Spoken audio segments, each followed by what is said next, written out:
Now, Tshwane Mayor Kgosientso Ramokgopa has made it clear that the City of Tshwane will no longer tolerate any person inciting land invasions. Last week, Ramokgopa set the tone for 2015 by outlining the City of Tshwane's progress with spatial and land transformation. Among the revelations made were hits at the economic freedom fighters and their threat to invade vacant land.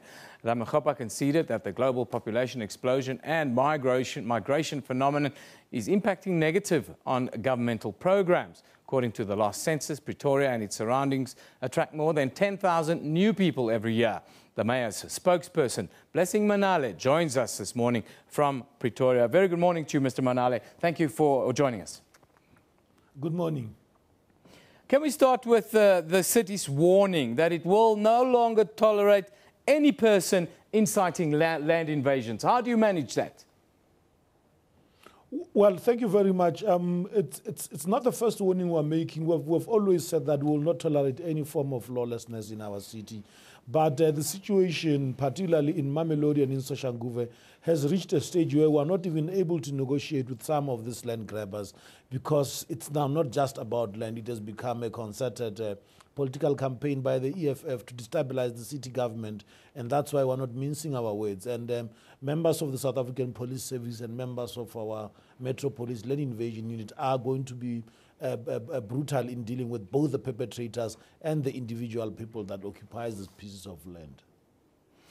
How do you respond then to someone like Julius Malema, who says that any steps taken to any of their members or any against land grabbers in this space will only chase them towards his party, the EFF? What do you say to that?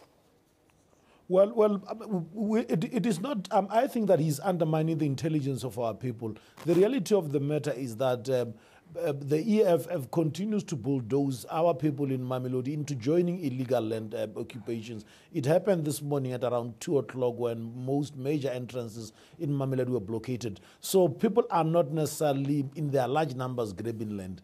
The reality of the matter is that a minor land grab creates a state of chaos, and that's what Julius is aiming for. But we think that our options are running very, very, very low. We may actually have to interdict Mr. Malema himself from incitement, and if he continues to be contemptuous of court, then he must tell the whole South Africa whether that's how he wants to run his country, where court orders are disregarded because they come from Julius. It cannot be that.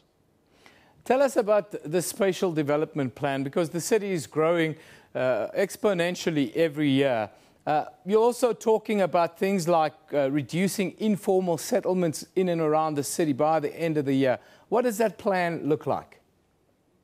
Well, we've got a major spatial reconfiguration program in Tshwane called Tshwane, which means we are rebuilding the capital, and it's aimed at doing two things: looking into informal settlement and making sure that they are serviced in terms of sewerage, in terms of water, in terms of high mast lighting, in terms of telecommunications. So that is those areas that we had allowed to grow. They never got service to our servicing them. In other areas, you've got people who have stayed in areas without title deeds, without the proper development plans. That's also the other part of the Tshwane. The third element is a very massive campaign to trade off the abundance of city land that is currently sitting in strategic land parcels and is not being economically or socially used. We are, over the next 2-3 months, will be selling off about 81 pieces of land, targeting about R1 billion in income, to use that money to accelerate the service delivery.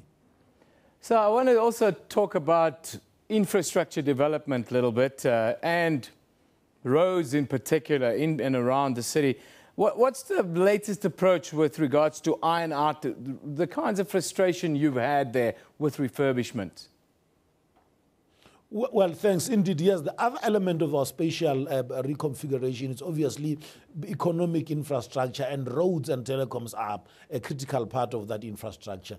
What we have been doing as a City of Tshwane is that we have launched a campaign, a program called Operation Reclaim, which was to make our streets accessible to pedestrians, to cyclists, to buses, to public transport, as well as to individual car users.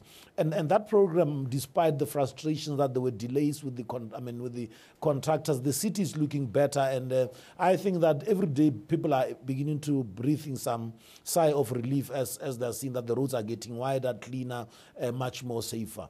And then on the other element is our major infrastructure program in strategic economic infrastructure.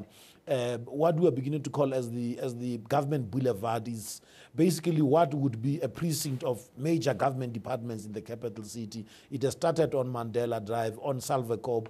We're looking into expanding the city in the eastern side, and that's why we're speaking of mega programs like the main lane node. But ultimately, we think that a new city, full city must grow up in the area, and we're basically saying that we need to revitalize the belt, the part of the corridor from Bronkhorstspruit into the city, including the northern part of the city, which is Hammanskraal, to make sure that there is no congestion and everyone else can benefit from the economies wherever they are. Thank you very much for joining us today. We're talking about, well, land invasions, infrastructure in the capital and the like. That is the mayoral spokesperson in the city of Tshwane, Mr. Blessing Manale, who joined us live from our studio